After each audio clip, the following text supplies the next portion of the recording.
Your neighbors must love you. Yeah, not so much. Alright guys, hopefully you can hear me. We're actually in Wyatt's Bronco right now with the car trailer on the back. And we are headed up to Hesperia, California to pick up the Mystery Project car. This car is kind of special to me and kind of helps me to finish off something I didn't get to finish. A little bit of unfinished business. So, Wyatt knows what it is. What do you think, Wyatt? How do you feel about it? I'm excited. It's been something that we've been wanting to wrap up for a long time. This is going to be killer. So we are on our way. I'll see if I am allowed to video when I get there. If so, I'll get a little video, maybe of the car before we load it, maybe just us loading it. But we still got an hour drive up there. If anything goes wrong, I got the camera with me. So hopefully we'll see you in an hour.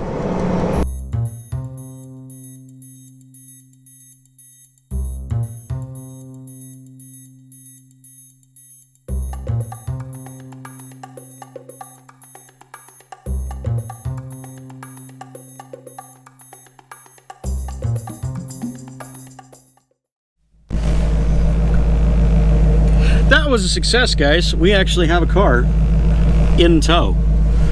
I'll show you guys that when we get home. We get a chance to actually get it off the trailer. But for now, we are headed home. We have successfully secured the new project car. We'll see you in a bit.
Welcome back, Wackadoo fam.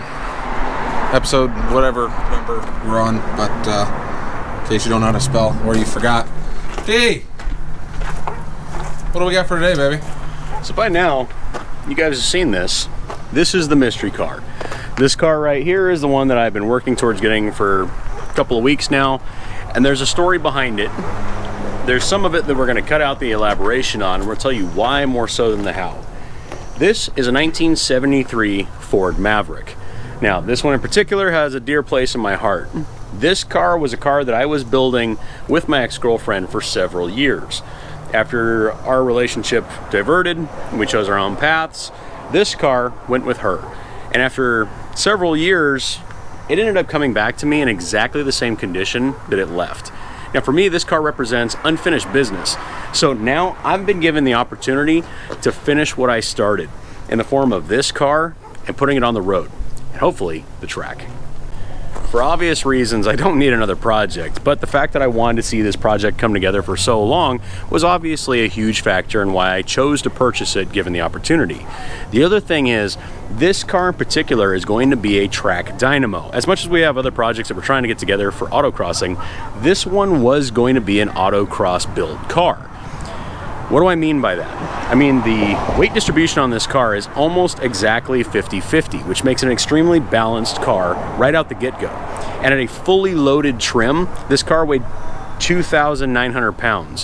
So we're talking about a light car. This one being a 73 was one of the only years available as a non-grabber available in a 302. But the 302 that came with this car has been stroked and ported to 352. As well as the Tremec TKO 600 that was already purchased for the car and never installed.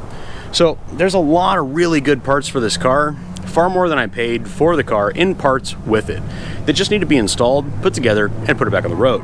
Now, don't get me wrong, I know how busy we are, we've got other priorities, but right now, I have the opportunity and I have the car, so for now we're gonna just ride it out, let it sit for a little while we come up with a game plan, so when we put this thing together, it's really something special as soon as we get it on the road. As well as some obvious things for the driveline of the motor and like the motor and transmission that are pretty awesome. It's also got a lot of cosmetic things that are gonna make this car really stand out when it's done and not look like your mom's Maverick. It's got fiberglass bumpers, it's got a grabber hood, we've got a fiberglass wing for the back, and there's a bunch of other things that now, compared to when I started, I can fabricate for this car that's gonna really make it stand out. So with that in mind, this thing's gonna look awesome, and it's gonna perform even better. It might be one of the best street cars we have by the time it's done. That being said, it also has some modifications to the interior, as well as having a full interior. So as well as aluminum door skins, it has a full aluminum rear seat delete, a harness bar, and some Camaro RS Pro Touring seats already installed.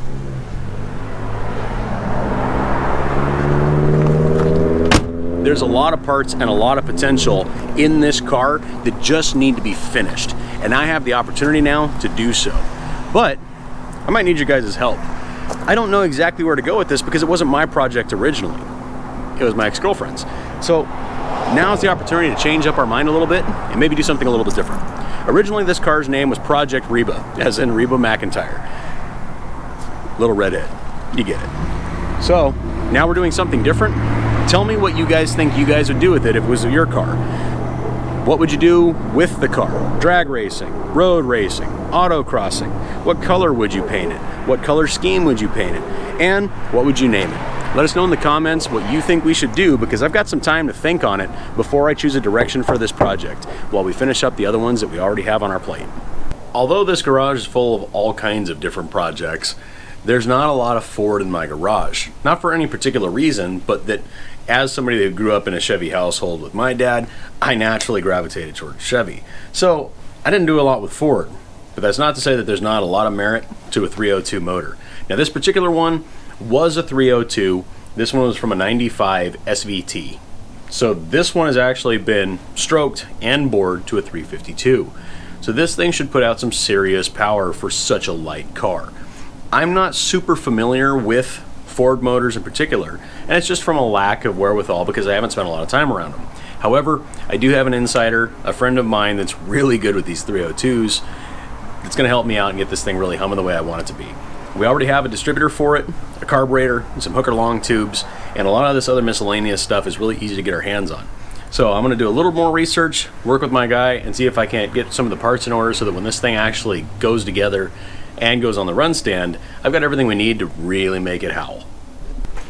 All right guys, so we managed to get the Maverick kind of squared away. We got it on the back slab where it will probably be in storage for a little while we work on some other projects and get some other things sorted out. That being said, we're gonna try and hang at least one more of these doors. We kind of ran out of time, which is normal, because we built the carport that we could store the Chevelle in, got the cars all musical card around, got the Maverick on the back slab. We're gonna go ahead and cover it up tomorrow. We're gonna try and hang one of these doors one step closer to getting all four doors back on this thing, so this can go in the storage in the back as well, and we can pull the Opal in and start doing the motor swap. So as soon as these four doors, which we thought was going to be quick and easy and painless, are back on the truck, we can start doing the cool stuff with the Opal. But as it stands, I gotta hang a door or four. But at least I have both Wyatt and Cody today. Well, let's get at her. Get her down.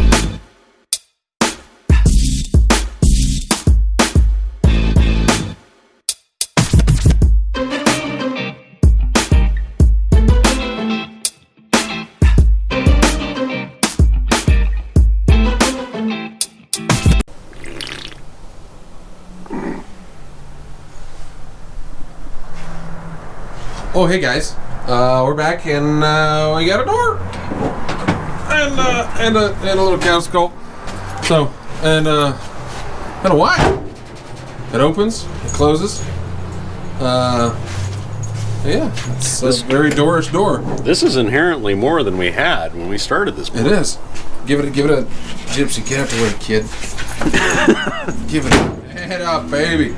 Got decent gapperage all the way around, and you know, a little customization. So Good enough for SEMA, bro. good enough for SEMA, baby. It's not perfect, and by no means am I expecting this truck to be perfect. This is not going to be a show truck. This is going to be a utility vehicle that we're able to use for doing track back and forth. I can use it for doing work around the house. Pick up mystery cars. Picking up mystery cars. It's going to be a truck that's utilized for a lot of things. I'm not looking to make a show truck. Do I want the door gaps to be pretty good? Yes. Do I want it to shut correctly? Yes. But if we can get it close, that's good enough for me. I don't expect perfection out of this machine. So I'm happy with where it's at right now. We can fine tune it a little bit more later, but for the moment, I'm feeling really good about the fact that we got another door on. It opens and closes. So that is one more step closer to getting this thing out of here. So when are we gonna do the thing? The Any day but this one. thing. Touche. Well, folks, with that, you want to do it, or am I? We could do like a tri-power thing. Doing like Yeah, 3, 2, 1. Oh, wackadoo out.